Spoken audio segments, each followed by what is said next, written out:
Hello，大家好，这里是哨兵。今天就简单一些，一边干视频一边推游戏，对我个人来说还是蛮困难的，所以中末地的进度比较慢。不过我自认为还是一个老老实实体验游戏的玩家，所以尽可能的分享一下游戏的玩法和体验。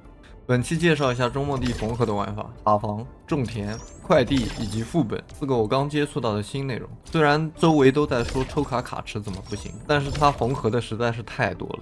我个人认为，游戏最重要的还是好不好玩。我现在用的配对还是主线3人组加一个邮件送的奶妈。在开服初期，随着探索的推进，送的资源拉一组4人队伍是绰绰有余的，甚至会感觉材料越用越多。今天的进度也才刚推完3位一体的 BOSS 战。如果说第一个 BOSS 马马虎虎，那么第二个有着3阶段变身类的 BOSS 就稍微有点战斗的感觉了。然后第一个是快递系统，我也只是刚开，所以介绍没办法做到很深度，目前看起来中规中矩。但是好家伙，中末地这个是缝了个死亡搁浅是吧？怪不得有键滑索的，还有点赞。然后也包含了跟昨天我介绍的倒卖系统的社交玩法，你甚至可以把你的快递任务外包给好友。种田就不用细说了，知道有这么个系统就行了。不过工业化有了，种田玩法不是手拿把掐。目前中末地把种子分成3种，一种是可以工业化量产的普通种子，然后是只能在土地上种田的稀有种子，最后是在地浆号上培育用来养成角色的珍奇植物。但是怎么平衡一边是工业化生产一天就上万的材料，一边是只能等时间个位数产出的小农经济，是很大的问题。玩法是有了，但是目前还没有感受到太大的价值。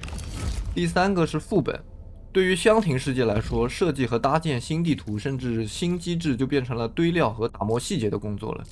怪物和场景这些素材都可以复用，但是你要把别的玩法也加上，那就很有意思了。看得出来中末地的野心挺大的。最后是3D 地图塔防，怪物还是按路线进攻，可以提前放置干员小队和炮台。他还是忘不了本家的塔防模式，不过 3D 场景下看起来更像是兽人必须死。当然，这些现阶段我接触到的部分还比较初级，看得出来中末地缝合的这些玩法算得上用心，至少不会让玩家感到违和和突兀。这么多玩法组合起来的化学反应也很难说，所以我说中末地的野心很大。我举个例子，植物大战僵尸，玩家在主线是植物方，但是在小关卡中可以扮演僵尸，这就意味着防守方可以变成进攻方，做成强攻阵地和潜入破坏核心作战。就类似于冰封王座血精灵最后一关分头行动一样。然后到了后期，玩家多个角色都拉满了，大家都有好几个队伍了，对吧？那就可以一个副本下几组队伍，然后分配一个小队防守阵地，一个小队负责强攻，一个小队负责潜入作战的这种。